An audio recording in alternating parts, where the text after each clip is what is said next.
Alors, chers élèves, on passe à notre rubrique Je comprends pour répondre à 5 questions, pour tester votre compréhension de cette bande dessinée. Vraiment, elle est très très simple, elle est très très facile. Et même les questions, ils sont à votre portée. Donc, la première question, quels éléments étranges relèves-tu dans cette première, plutôt dans chaque planche? Donc, on a vu à travers notre lecture de cette bande dessinée, on a été vraiment pu découvrir qu'il y a ici des éléments étranges à travers la première, la deuxième et la troisième planche. Donc, personnellement, je vois que dans la première planche, il y a 2 éléments. Le premier élément, c'est que dans la première phrase, on a dit qu'il y a un message dans une bouteille. Donc, on ne peut pas accepter ça. C'est inacceptable. Et le deuxième élément aussi, c'est le fait de trouver un requin dans un puits parce qu'il n'y a pas un requin dans un puits. Ça, c'est illogique. La deuxième planche, on a pu découvrir 2 soleils. Donc, on a vu qu'il y a 2 soleils. Donc, ça, c'est étrange. 2 ombres aussi, parce qu'il n'y a pas de ombres. Et des plantes qui ont l'air d'avoir des yeux et des dents. On a vu qu'il y a dans une vignette, il y a une plante où on peut voir des yeux et des dents. Ce sont ici quelques éléments étranges dans la deuxième planche. Dans la troisième et dernière planche, ici on a pu découvrir qu'il y a des horloges qui se trouvent ou qui poussent dans le sable et s'explosent. Donc on ne peut pas trouver des horloges qui peuvent pousser. Ça, c'est purement imaginaire, voire étrange. L'on passe maintenant à notre deuxième question.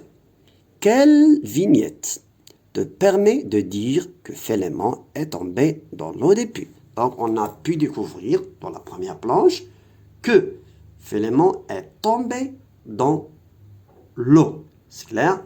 Elle est descendue pour récupérer sa bouteille, mais malheureusement, elle est tombée dans l'eau. Comment on a su qu'il est tombé dans l'eau? C'est très très facile. Dans la deuxième vignette, il y a un onomatopée qui nous permet de savoir que Philémon est tombé dans l'eau. C'est le mot flutsch. C'est l'onomatopée flutsch qui veut dire que quelqu'un est tombé dans l'eau. Donc, c'est flutsch. Donc, c'est la deuxième vignette qui nous permet de savoir qu'il s'agit ici de quelqu'un qui est tombé dans l'eau. L'on passe à la troisième question. Quelles sont les différentes émotions? C'est quelque chose qu'on peut ressentir, comme la peur, comme la joie, etc. De l'exprimer successivement, c'est-à-dire l'une après l'autre, par l'un de Philémon. Donc, l'un de Philémon, il est en train de voir son compagnon dans le puits.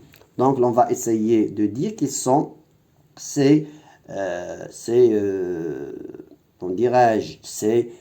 émotions. Alors, on a inquiétude. Tout d'abord, il a été inquiet parce que son compagnon est descendu dans le puits. Puis, il y a la surprise. On a vu ça dans la troisième vignette. Il est surpris. C'est clair? Après, il y a la colère. Il est coléreux. Pourquoi? Il y a de l'eau qui monte. Il a touché l'âne, donc il a été totalement mouillé. Il y a aussi la colère. Donc, on a dit ça. Étonnement, il s'étonne parce qu'il a disparu. Son compagnon a disparu. Enfin, il a le désespoir. Ça y est, il a dit que son compagnon, elle est mort. Ce sont quelques émotions relatives avec l'âne. Donc, on a dit il y a inquiétude, surprise, colère, étonnement, désespoir. L'on passe maintenant à notre dernière question. Ou plutôt, la quatrième question. Comment comprends-tu les signes de la deuxième planche, vignette 3,50? Regardons ici, je vais vous montrer donc, il y a un message ici. Privé d'air, Philémon perd connaissance des secondes, des minutes, et des heures ont passé. Donc ici, c'est un message. Alors, on peut dire que ces signes, ils sont courbes, c'est-à-dire comme des cercles, reprennent les tracés des vignettes précédentes qui représentent les courants marins. Donc, pour ne pas pour faciliter la réponse ici, ces signes-là, regardez-les, ça veut dire il y a ici des vagues, il y a des ondes qui sont, il y a un courant d'eau qui est très très fort. Ces forces-là qu'on fait comme ça, c'est comme un tourbillon. Donc, ce sont quelques signes pour montrer à celui qui lit cette bande dessinée qu'il s'agit des ondes, des vagues, etc. Alors, je crois qu'on va passer à notre dernière question, à la cinquième. Quand Philémon remarque qu'il y a deux ombres, la planche 2, quel moyen le dessinateur utilise-t-il pour nous montrer son regard? Voilà, c'est très très important. Ici, le dessinateur, il a tracé des pointillés entre les yeux de Philémon et ce qu'il regarde. Donc, on a pu découvrir ça. Je vais essayer de vous montrer la vignette pour être le plus précis. Regardons ici, je crois. Donc, ici, permettez-moi de vous amener à voir bien. Voilà.